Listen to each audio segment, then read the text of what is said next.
अनंत तल पर स्थिति किसी भी उनके बीच एंगल कितना होता है, कोण कितना होता है, ये आप ऐसे याद कर सकते हैं। इसकी डिफिनेशन हमने बताया कि ये जो नत है इसी को नत समतल कहते हैं। नत समतल पर यदि कोई वस्तु स्थित है जो सीमांत संतुलन की स्थिति में हो, यानी बिल्कुल वो वस्तु फिसलने ही वाली हो, फिसल न रही हो, तो उसी को हम नत समतल कहते हैं। और यह नत समतल इस क्षैतिज के साथ जितने इसका एंगल बनाता है, कोण बनाता है, उसे ही हम क्या कहते हैं, विराम कोण कहते हैं। यहां मैंने इसकी डिफिनेशन भी लिखा कि यदि कोई वस्तु नत समतल पर सीमांत संतुलन की स्थिति में वस्तु फिसलने वाली हो में है तो नत समतल क्षैतिज तल के साथ जो कोण बनाता है उसे ही विराम कोण कहते हैं, या वही विराम कोण कहलाता है। पुनः इसके बाद इसको हमने सिद्ध किया, ध्यान देंगे आप।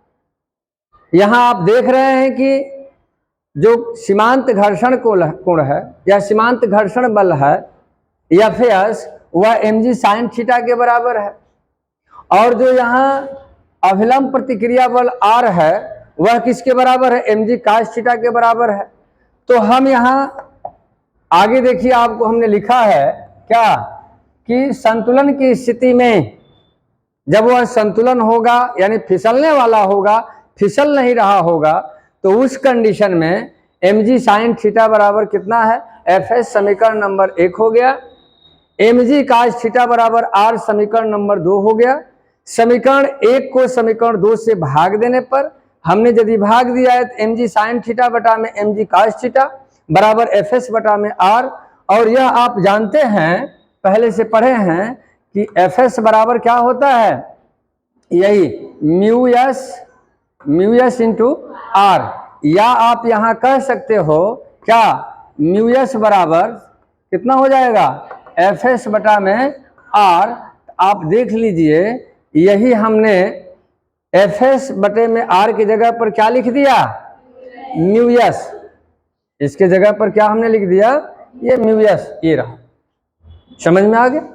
पुनः आगे हमने आपको बताया, चूंकि हम पीछे पढ़ चुके थे, घर्षण कोण का मान मैंने निकाला था कि tan लेम्डा बराबर क्या होता है, म्यू एस।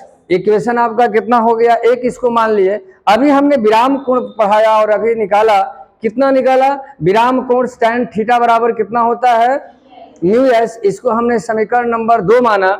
अब समीकरण 1 और 2 की तुलना कर दीजिए तो देख रहे हो दोनों का दाहिना पक्ष क्या है, बिल्कुल देखो ध्यान से, बराबर है।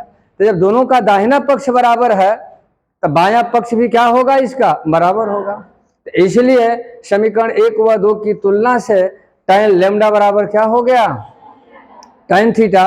तो लेम्डा बराबर tan दोनों पक्षों से है, तो लेम्डा बराबर क्या हो जाएगा, थीटा। यानी घर्षण कोण और विराम कोण दोनों क्या होते हैं, इक्वल होते हैं। ये रहा, ऐसे हल करने